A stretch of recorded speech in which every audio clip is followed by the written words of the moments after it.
Hello guys and welcome to my craft desk. Tatiana is here with you today with a simple and sweet spring project. Today I am playing with super cute woodland spring stamp and die sets from Newton's Nook Designs.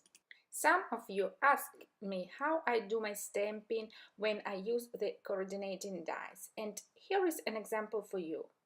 I prefer to make all the die cutting first. This time I'm using Nina Solar White paper. Then I align the stamp on the lid of my Misty tool and stamp the first impression on a scratch piece of paper.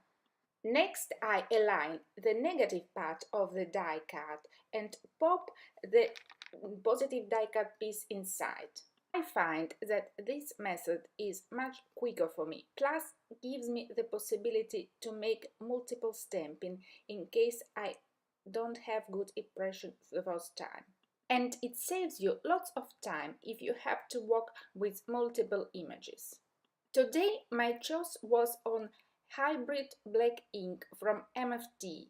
This ink works well with alcohol markers and will prevent your stamp lines from bleeding.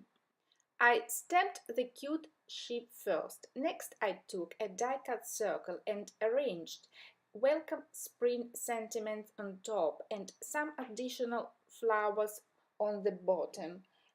All these stamps come from Woodland Spring Set and already have a little curve, so I thought it was fun to place them inside the circle die. I'm switching to my Copic markers for coloring. In case you're wondering what Copic markers I used on this project, please check the link in the description box below.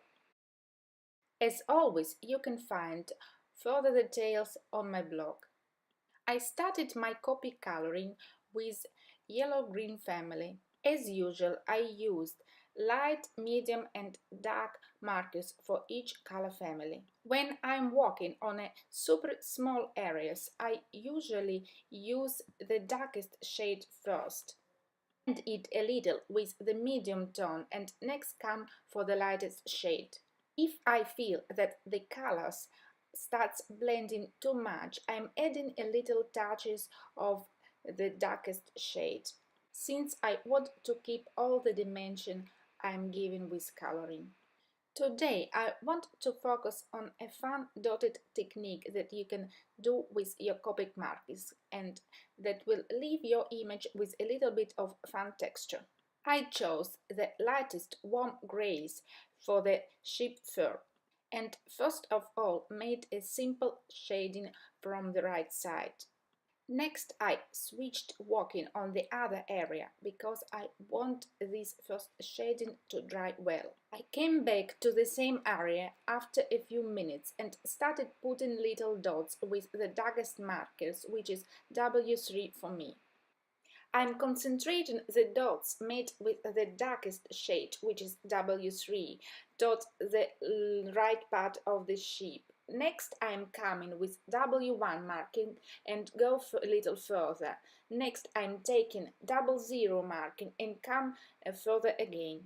Last but not least, I'm coming with colorist blenders and made a little dots on top of my image. In case you are unfamiliar with Copic markers, colorist blender comes with number 0 on the lid and it doesn't used as a real blender. This marker really pushes the color away from where you put it, and for this particular technique makes you restore all the dots and texture. It actually creates little white dots on top of the colored image.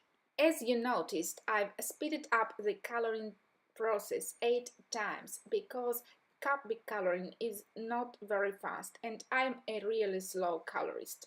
So it took me quite some time to finish all the Copic coloring on the cute sheep and the sentiment piece. I used E family of Copic markers for the skin part, next brought some red violets for the flowers and finally finished with a little touches of yellow and orange.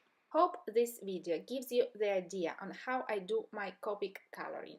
Because it's almost impossible to film the whole coloring process. And as I mentioned before, in case you're wondering about the Copic markers I used on this cute sheep, please check the link in the description box below.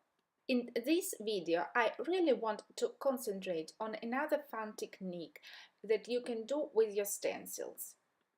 Since I'm making a spring card, my choice was on Bolt Bloom's stencils from Newton's Nook Designs. First, I created 4.5 by 4.5 inches square card base. I used Nina Solar White paper and now want to add a little bit of color for the background, but still keep the main focus on the colored sheep.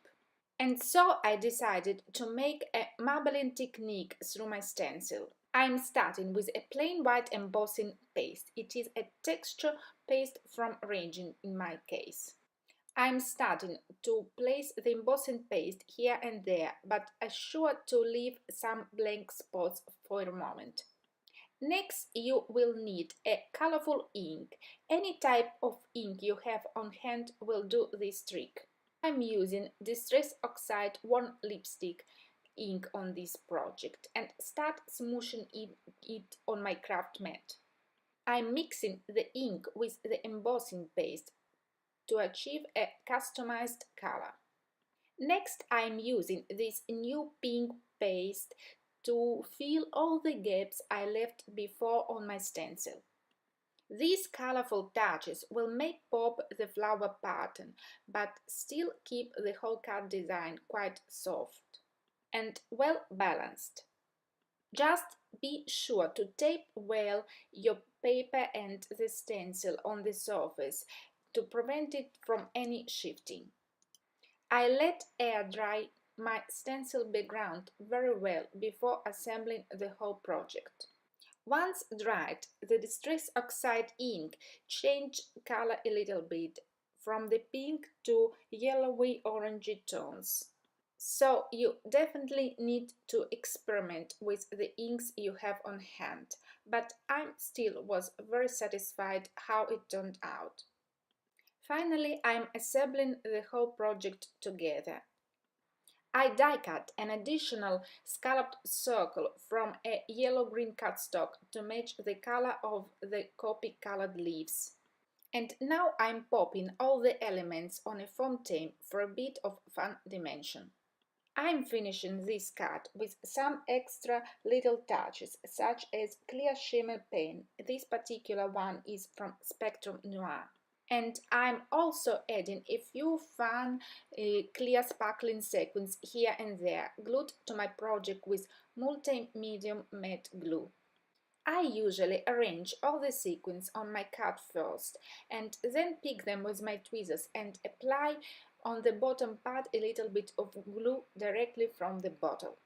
This card is finished and that is all for today. Thanks so much for stopping by. I really appreciate all your love and support.